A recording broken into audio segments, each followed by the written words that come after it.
Hi friends, ನೋಡಿ ಇವಾಗ ನಾವು ಎಲ್ಲಿದ್ದೀವಿ ಅಂದರೆ ಚಿತ್ತಾಪುರ, ಕಲಬುರಗಿ ಡಿಸ್ಟಿಕ್ಕು, ತಾಲೂಕು ಚಿತ್ತಾಪುರ.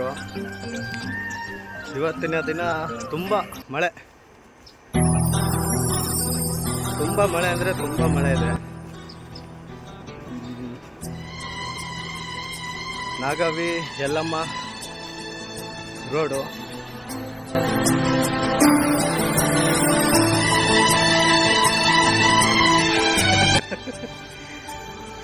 ತಾಯಿ ಮೈಲಾರದಲ್ಲಮ್ಮ ಅಂತ ಒಳಗಡೆ ಒಂದು ದೇವಸ್ಥಾನ ಇದೆ, ಅಲ್ಲಿಗೆ ಬಂದಿದ್ದೀವಿ. ಫುಲ್ಲು ಮಳೆ. ನಾನು ನಮ್ಮ ಸ್ನೇಹಿತನಾದ ಹನುಮಂತ. ನೋಡಿ ಫ್ರೆಂಡ್ಸ್, ಹೆಂಗಿದೆ ಇಲ್ಲೆಲ್ಲ ವಾತಾವರಣ. ಈ ಥರ ಇದೆ ಇಲ್ಲಿ. ಬನ್ನಿ, ತಾಯಿ ಮೈಲಾರದಲ್ಲಮ್ಮ ಅಂತ ಕೇಳಿ ಯಾರಾದರೂ ಹೇಳ್ತಾರೆ. ಚೆನ್ನಾಗಿದೆ. ಬಾಯ್. ನೋಡಿ ಸ್ನೇಹಿತರೆ, ನಮ್ಮೂರಲ್ಲಿ ಫುಲ್ಲು ಮಳೆ. ಸಂಜೀವಿನಿ ದೇವಸ್ಥಾನ ಅಂತ ಆಂಜನೇಯ ದೇವಸ್ಥಾನ ಇದೆ ಇಲ್ಲಿ, ಅಲ್ಲಿದೆ. ಬಂದಿದ್ದೀವಿ. ಫುಲ್ಲು ಮಳೆ, ಫುಲ್ಲು ನೀರೆಲ್ಲ ನಿಂತ್ಕೊಂಡ್ಬಿಟ್ಟಿದೆ. ನೋಡಿ ಬನ್ನಿ ನೀವು ಒಂದ್ಸತಿ ಚೆನ್ನಾಗಿ.